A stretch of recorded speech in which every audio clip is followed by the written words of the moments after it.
I had a friend who was in town for spring break from Ohio.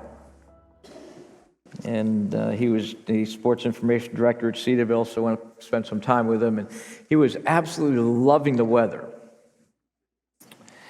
And so talked to him last night, and he got back to Ohio. And it was snowing out. God bless him. We actually have people just went to snow on break, but they're only there for a week. Now, as I was thinking about that last night, because I was talking to Mark, and it came to me an event that happened in Ohio. I was traveling to, those of you know, Route 68. I'm traveling up 68 up to Springfield, and it's on a Monday morning. The traffic was exceedingly slow, and there's not a lot of traffic on 98 by Young's Dairy, but I'm kind of wanting to be in a hurry to meet my friend Eric, who was pastoring up there for breakfast, and I'm a little late, and everyone's deliberately driving. That's what they call driving slow. And so as I'm driving, I'm wondering, there's nobody coming the other way for miles. I mean, this is Ohio. I mean, you could watch your dog run away for 2 weeks in Ohio. And so I mean, it's just flat. And so, as I'm driving, I'm thinking, why are they going so slow? I'm going to pass these people. So I move out into the left lane and start passing, and there's no one coming. And so I'm driving. And then I go to move back into my lane. And when I go to move back in my lane, my car goes like this. And now I'm going sideways down Route 68. I hadn't realized that what we're driving on was a sheet of ice. And I was totally helpless. Never forget that. Now, if you're going sideways and you're just looking and, I'm kind of crooked, so I'm going sideways and praise God, there's no cars coming the other way. And I just slip off the road and go down into this little thing. And I'm right in the middle of a cornfield. Now, I'm stopped in the cornfield. I got grass all over the place. And the people who I passed are now going by me. And they're just smiling. Well, I slowly got back, and I drove up the guy's driveway, got back, and I drove slow the rest of the way. But I was just remembering that feeling for that moment. There's nothing you can do. You're going sideways in the car on ice. You can turn your wheel. Not going to matter, right? Totally helpless situation. Nothing I could do. And I was thinking of that situation and other situations as I was studying this text, and I want you to turn to Mark chapter 5 this morning. A situation where you're helpless. There's nothing you can do necessarily to improve your situation. I want you to think of a situation where you've been like that. Just helpless. You knew you couldn't extricate yourself from it. You needed someone to step in and help, or some supernatural help. I remember watching interviews after the Parkland school shooting, and they were talking to the teachers, and the teachers basically said, there's nothing we could do. Nothing. We were absolutely helpless. And some of you know what that's like. You've sat by the bedside of a dying loved one, watching their life inch away, and there was nothing you could do to stop it at all. For some, it's losing a job, the security that comes with it, the closing of the company. You get the picture. It's hard times. And there are at least three distinct kinds of situations where we find ourselves in the position of being helpless. First, the kind we get ourselves into because of our choices. We're reaping what we've sown, and we can't stop the process. Like I'm going sideways. I can't stop it. It's going to play itself out. Secondly, situations we're in because of someone else's sin, someone else's poor choices. Again, like those in the school shooting, or the boss that ran the company into the ground, and you're out of a job. Or the kind that God puts us in. And it could be either of those as well, to show His power, to show His grace. There are times that God puts us in a situation where all human resources have been exhausted. And all we have left is Him. And by the way, He is enough. In the text we're looking at this morning, this is one of those miracles where all three of the synoptic gospels, right? The synoptic gospels are Matthew, Mark, and Luke. Remember? They're similar. They cover a lot of the same information. As a matter of fact, Matthew and Luke got a lot of their information from Mark. It was the earliest gospel. And both of these miracles are recorded in those three gospels. There are two miracles recorded here, if you were listening carefully, right? One miracle was kind of on the way, but it was interrupted by another. They were both hopeless and both helpless situations. We have two people at the opposite ends of the financial and religious spectrum, right? We have Jairus, who is a male, a religious leader in the synagogue, a man of distinction in the community. This is a guy with a name, all right? That's Jairus. Everyone knows him. Everyone respects him. His name carries weight, and the woman is nameless. Her situation renders her completely unclean. She is walking pollution in the religious environment she's living in. Jairus has honor. He walks up to Jesus and makes his request made known in front of all the people. The woman has no honor in the community and has to slink low in order to get to the Messiah. Jairus was a man of means. He's blessed with a large family. He has a large house. He has a bunch of friends. The woman is destitute. Her condition makes her childless. And she spent everything she has on a medical condition to doctors, and she hasn't gotten any better. The only thing these two have in common is that they're in a helpless situation. And so let's look at it. Let's walk through it. It's not a difficult passage to understand. I love narratival teaching because the story kind of tells itself. There's a request here given by this man named Jairus. They get to the other side. Remember, last time we looked at the demon-possessed man that Jesus had, the Gadarene demoniac that Jesus had healed. And remember, they had left kind of a crowded area, went over there, met this man. This man was healed of his demon issues, and now Jesus crosses back again to the other side, and a great crowd gathered. In Galilee, there were great crowds gathering among him. He was beside the sea. And then comes one of the rules of the synagogue. Okay, synagogues are started in the diaspora when people were sent into captivity. They started these gatherings because they no longer worshiped at the temple, so they had these gatherings, and they got elders and people who ruled the gathering and oversaw the gathering. And then when they came back, that kind of became part of how they did their religious structure, and then they would go down on holy days to the temple. And so this guy's a leader in the synagogue, maybe make him an elder in a church, that type of guy, well-known, well-respected. And it says he comes, and seeing Jesus, he fell at his feet. He falls at the feet of Jesus. He's desperate. Now, what's the issue here? He says that I have a daughter who's dying. Is there anything more desperate than have a child dying? This is the last step, by the way. It's not like, well, she's sick, she's a little sick. No, she's on death row physically right now. You're my only hope. I'm coming to you. You wonder, did his wife encourage him to go? Had he heard his teaching? Probably theologically at first didn't agree with him. No one did. People, when he finally claims to be Messiah, it's like, whoa, that's too much of a claim for most of the people. We know that his own people rejected him. We know that a prophet is without honor in his own country, Jesus would say, when he was kicked out of his own synagogue. But this guy is desperate.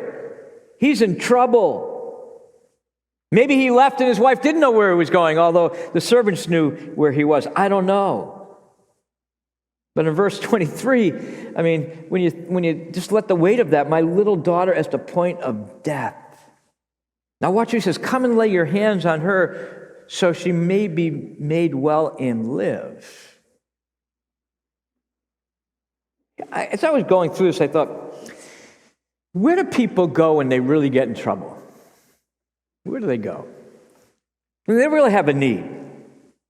I've seen guys I disagree with theologically, that are believers and are followers of Christ, tried to share the gospel with them, kept me at arm's length, didn't want anything to do with me, and then all of a sudden something traumatic happens in their life, and I get the call. Hey, Bill. Yeah, one of my friends not too long ago, desperation came to him, found out he had stage 4 cancer, didn't know what to do. And we talked. I prayed for him. I shared the gospel with him, but there was no interest earlier, and I prayed with him and prayed for him, and he came to know Christ. And you might remember Fred would sit right about back behind Ken week after week after week until the Lord finally called him home. Where do you go? Where do people go? When desperation sets in, where do people go? Well, this man went to Jesus, and notice the response of Jesus. I love it, don't you? It's a simple response. He went. You have a daughter who's sick? I'm going with you. As a matter of fact, Luke says as he went, the crowd pressed upon him. But Jesus is moved by the response, immediately goes with him. This is serious. His daughter's dying. Sometimes we view God as dispassionate, too busy. By the way, if you imagine you're the father, you're the dad, you're Jairus. Hey, come, my daughter. If you just come and put your hands on it, I've seen it in the community. I've watched you. I've heard it with other people. And if you just come and put your hands on her, she'll be healed. And Jesus starts coming. And as he starts coming, everyone gets in the way. Everyone wants a piece of Jesus, right? I mean, what would you do if you're, hey, get out of the way. Shoo. And yet the people press in. They're pressing, and pandemonium breaks out in the scene. In the middle of the crush, we see this woman that we're introduced to. Look at her. And there was a woman who had a discharge of blood for 12. She's been sick for 12 years. Some of you can relate. Sick for 12 years. Female issues, serious ones that made her ceremonially unclean, where she couldn't be hugged, she couldn't be touched. If anyone touched her or hugged her or held her, they would no longer be able to worship God until they were cleansed. That's the life of this woman for 12 years. Now, if you notice at the end of the text, how old was the little girl?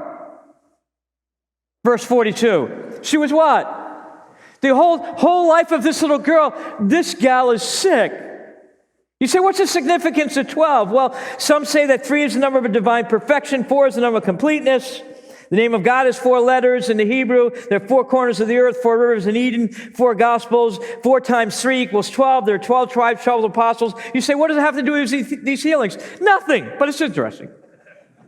Honestly, nothing. I mean, I read a sermon on this where the guy preached on the numbers. We're talking about a woman who's dying and a woman who's suffering, a girl who's dying. The point isn't the numbers. The point is the healing. Now, some of you can relate to this. She spent, I'm not coming down on doctors here. Praise God for you. But spent all of her money on the doctors. Now, by the way, they had less stuff in their bag than you have now. I'll grant you that. Right? Spent all of them. Watch this. He said she suffered. Doesn't mean that physicians make people suffer. But she suffered under many physicians and spent everything she had. And she was what? No better. She only got worse. That's not because they made her worse. Just because her condition continued to deteriorate.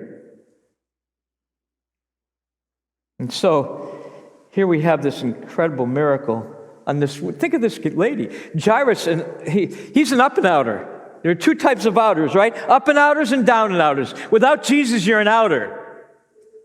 You need Christ. And by the way, we seek to reach all of them, up and outers and down and outers. And middle and outers, I suppose. But here's an outcast, a person who's most likely lost her family, hasn't been hugged, helpless, hopeless. And she hears about Jesus and thinks, is it possible? Is it possible? I think if I could just touch his rabbinical robe, maybe I could be healed. And so she covers herself so no one will know it's her. Why? She's in a crowd. If anyone knows it's her, they're going to back off. Can't be in a crowd. So she covers herself and she makes her way. This woman who's persona non grata in her culture. The focal point of her life has been her disease. That's how life works. Those of you who've been sick, you know that. You're fine until you're sick, and then the focal point of your life becomes what? your sickness, especially as a guy because you're so wimpy, right?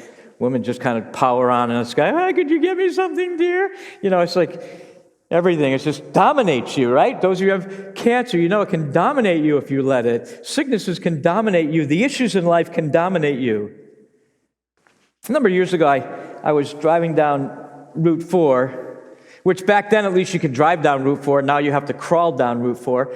But we're driving down Route 4, and a truck in front of me throws up a rock. Hits my windshield and leaves just a little crack in the windshield. That ever happened to you, a little crack in the windshield?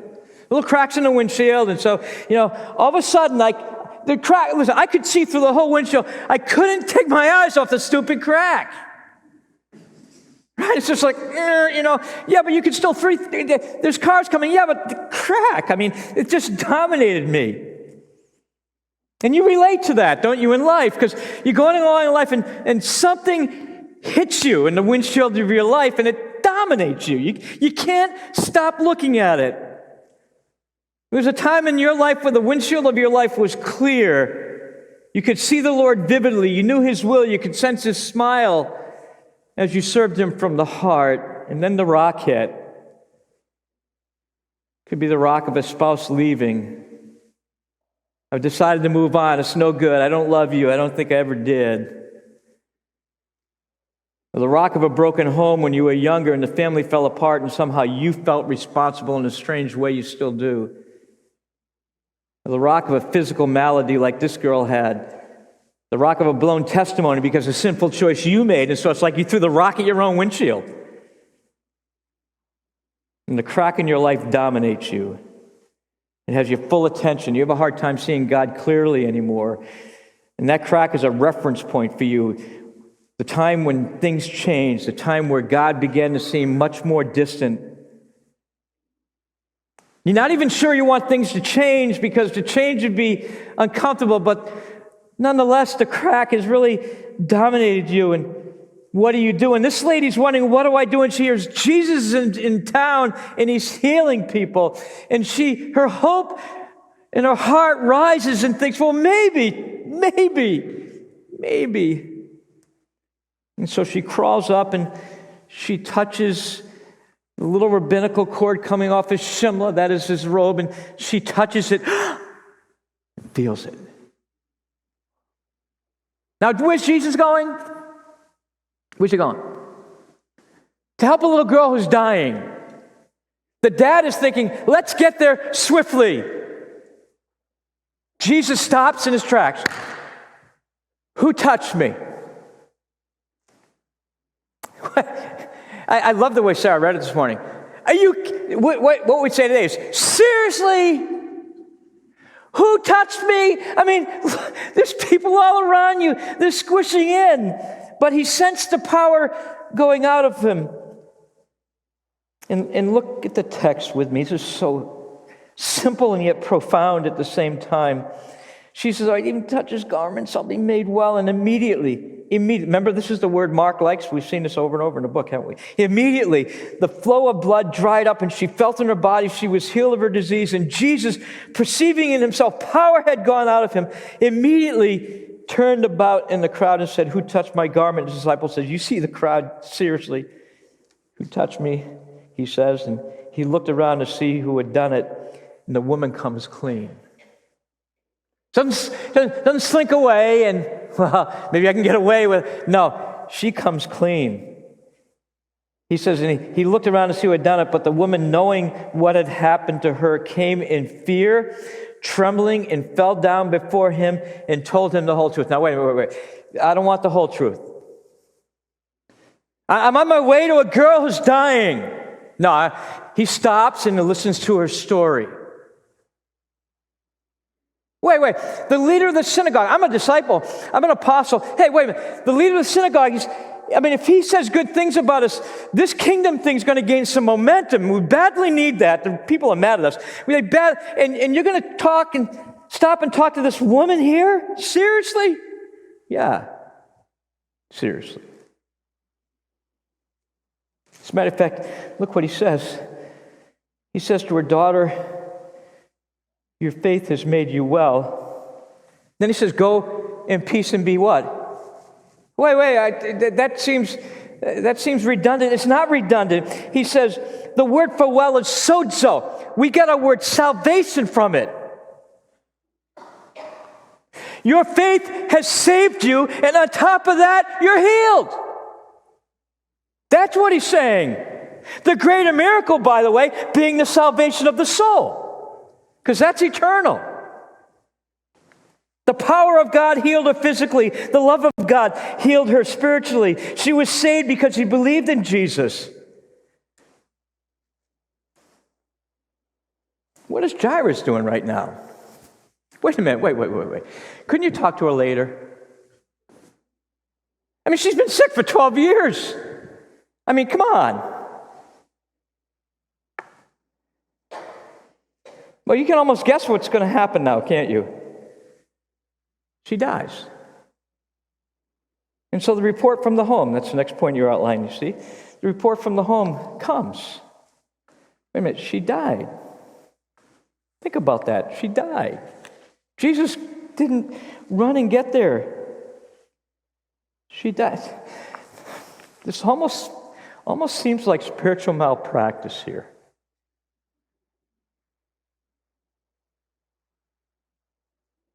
Maybe you don't feel good. Greg works in the emergency room.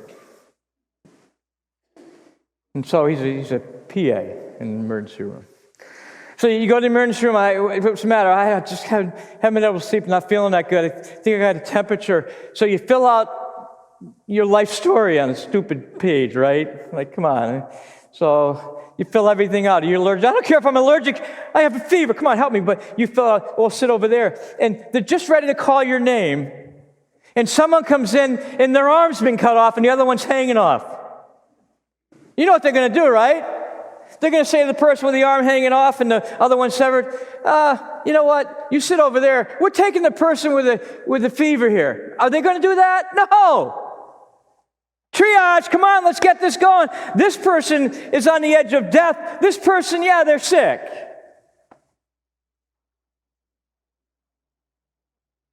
Jesus takes the one with a fever.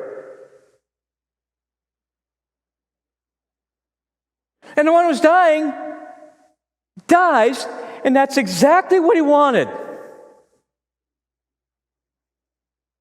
Why? Because when he's done, everyone's going to know, now this is a miracle. There'll be no question about this. Everyone's going to know. I'm going to guess the disciples are moving Jesus along. Hey, come on, let's get there. Someone from the house comes, and the report is, she's dead. Don't bug the master anymore. You're Jairus. How do you feel right now? Upset? I mean, you're broken in your heart, but mad maybe?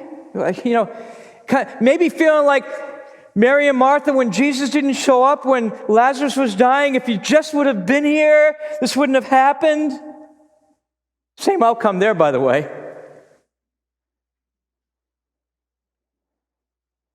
And Jesus whispers in his ear, hey, didn't he say that? Look, stop being afraid. Believe me. Stop being afraid. That's a present indicative and negation there. Stop being afraid. Believe me. What other option does Jairus have? Get madder? What other option do you have when the Lord whispers into your ear, hey, stop being mad at me. I have this. Keep trusting. What are your options? No, you don't have it. I mean, give me some history that proves you have everything.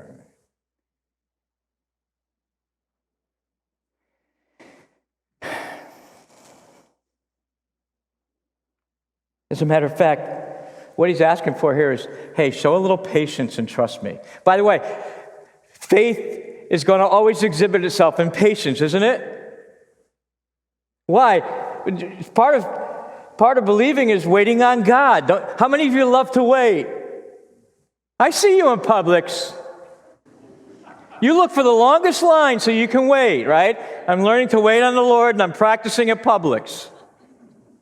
You get in line, you're looking for the fastest cashier. You're studying it on your way. You do this in a nanosecond, but on your way, she looks fast, she looks slow. She's talking to everyone, ain't going there. I mean, there's the one, right?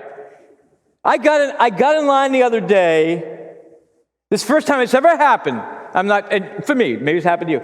I got in line the other day, and I had like 4 things.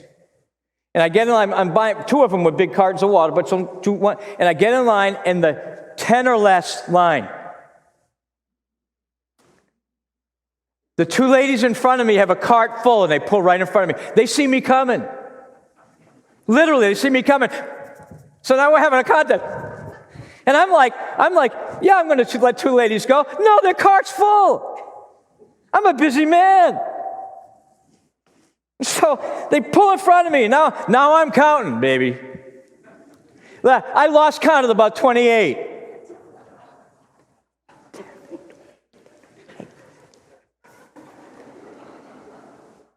You ever done that? Now, usually you just sit there and stew while the lady, right, who's hired by Publix to be nice, just does them all. And this lady said, "Ma'am, you have way more than 10 items." I'm like, this is like great. And she goes, "Well, I'm shopping with her, and half for hers and half for mine." I thought that was a clever response. And the lady says, "Ma'am, you still have over 30. You're going to have to get in the other line." And the lady shuffles out, to my glee. I'm so ashamed of myself. Immediately I felt bad. I didn't introduce myself as pastor. Patience is waiting, right? Waiting. Well, wait a minute. You're asking me to wait, and my daughter just died. Trust me. See, patience is love for the long haul. It's bearing up under difficult circumstances without giving up or giving in to bitterness. Some of you need that this morning. Patience means working when gratification is delayed. It means taking what life offers, even if it's suffering, because you believe in a sovereign king who loves you. And he whispers in your ear, "Hey, keep believing. Keep believing." Well, Jesus gets to the home. He takes Peter, James, and John. Remember, that's kind of his inner 3 guys. I immediately thought, what do the other guys think? Hey, what am I, chopped liver here? I'm not sure why it's always chopped liver. But, I don't get to go. I take Peter, James, and John. They go in, they get to the house, and you know what happens, right? There's remorse going on. People are crying, they're wailing. I mean, they're rending their garments, which you would basically rip a hole over your heart when you would grieve, and it would stay there for 7 days. Then you could stitch it loosely for another 3 weeks, and then finally you could fix it. That was part of the mourning process. And they've been at the home when the girl's sick, and hoping against hope something would happen. Then the word comes, someone in the room comes out, she's dead, and now it breaks loose. The wailing is incredibly loud, and I've been in circumstances like this way too often.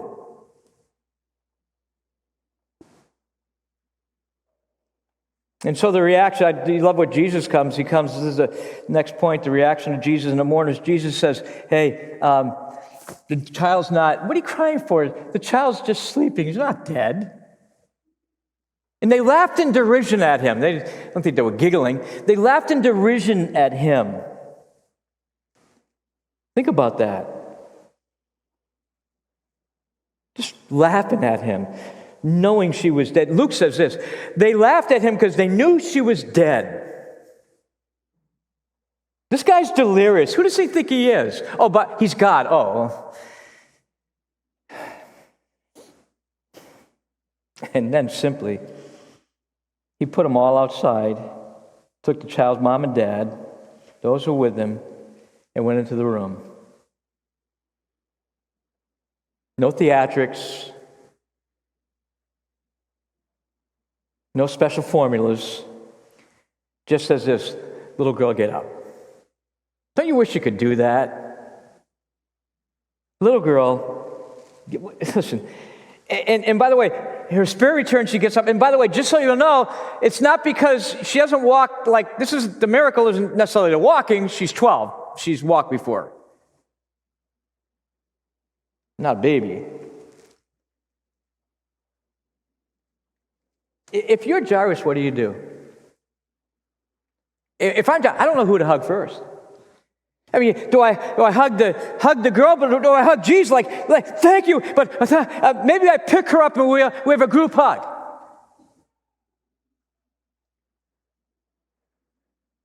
And by the way, she's 12, so she's not a teen yet, so she accepts it.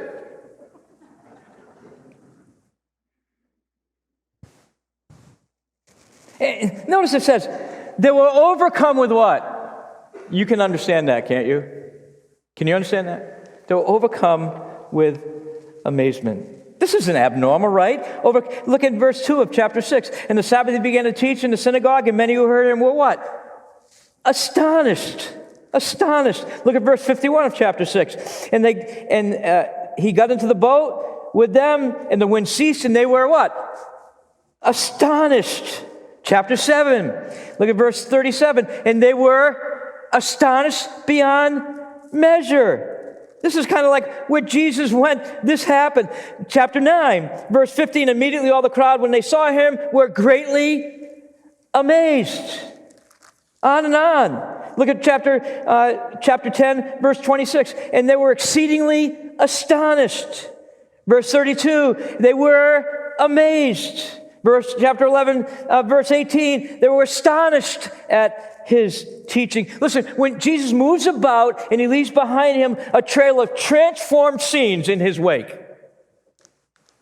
Fishermen no longer taking care of their nets, sick people restored to health, critics confounded, a storm stilled, hunger taken care of, a dead girl raised to life. I'm astonished at this, aren't you? This is what Mark wants his readers to see. That's why he mentions it. We should look at this and go, wow. This is how we say it in our culture. This is a God thing, and there's a lot of them. Shouldn't surprise us. Jesus is God. He's the Messiah. He's God in the flesh. Now we know he's done this before in verse 43. Don't tell anyone. Why? Because, listen, the messianic concept in this culture right now is that I'm supposed to be set up to be king, and they're going to try to make me ruler right now. That's not why I came. I came to suffer and die on the cross. Don't tell anyone. By the way, guess what? The word got out. It would be hard to hide this one, wouldn't it? Like, you think everyone in the house who saw her dead, they're going to go, hey, guess what happened today? Listen, even your husband remember this one when he got home from work. Right? Like, honey, what happened today? Not much. You know, an anvil could have fallen on the guy next to him. He wouldn't know. Until he told you 3 weeks later, oh, by the way, the guy next to me at work 3 weeks ago, the anvil fell on his head. Why didn't you tell me before? I don't know. Wasn't thinking of it. Even your husband remember this one. She was dead. Raised to life. And by the way, the word got out about the woman too, because we see later, you see this all through Matthew, later on in the book of Matthew, after Matthew records the thing, everyone now is trying to touch his tassels. If I just touch his tassels, we heard about that. Just touch his tassels, we'll be healed. Amazing. And what does this tell us? There are three things in your outline. Three things. Jesus is accessible, he's impartial, and he's powerful. I want to think through that for a couple minutes. Jesus is accessible. To whom? See, he picks the spectrum, doesn't he? The poorest, the most outcast, and the richest, and the most untouchable. Because listen, the richest and people here, see, a lot of us will never talk to them because we're scared to death, we're intimidated by them. And they need Christ. And then we're scared of them because we've ostracized them. Who are those people in our culture today? The unclean, the untouchable. Who are they? And Jesus is accessible to the whole spectrum.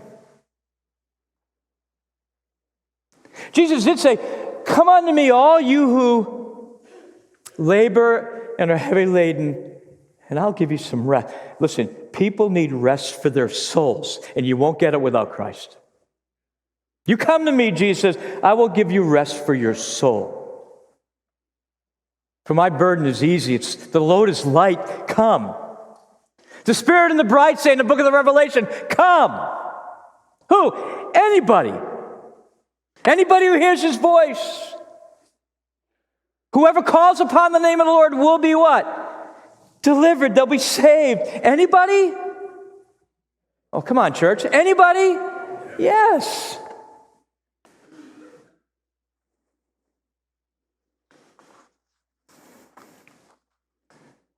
My mentor in his commentary on Matthew writes these words. There was Jesus, the creator of the universe, King of kings and Lord of lords, walking around the rolling hills of Galilee with little children running near him and people stopping him and talking.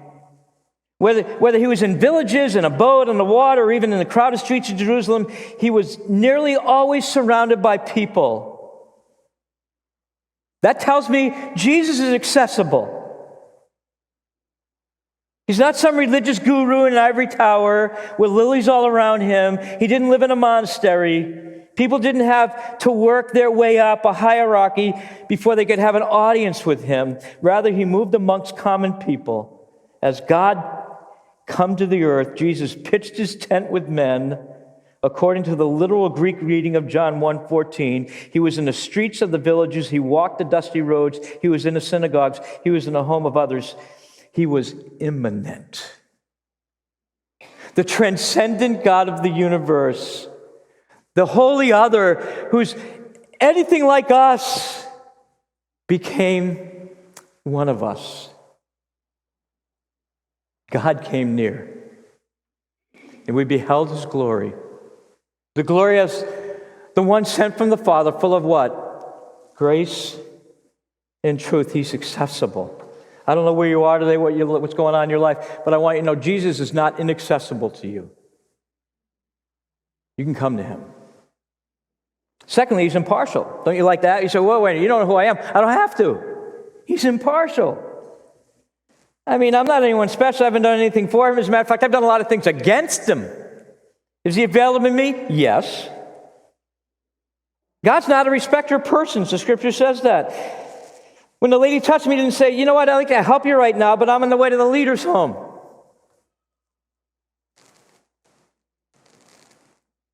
We have a holy man and an unclean woman. He shows no partiality either way. He's not intimidated by the ruler. He loves him too and has compassion for his daughter. There's no your privilege, and that's, you know what, you don't deserve it. You're too, I remember sitting in a seminar one time, and I'm not going to say who was up there speaking, but he's saying, you know what, we got to stop worrying about the people who have money and have opportunity. Forget them. I mean, get to the poor people. They're the ones who need Jesus Christ. They have their privilege. That's not what he said to Jairus.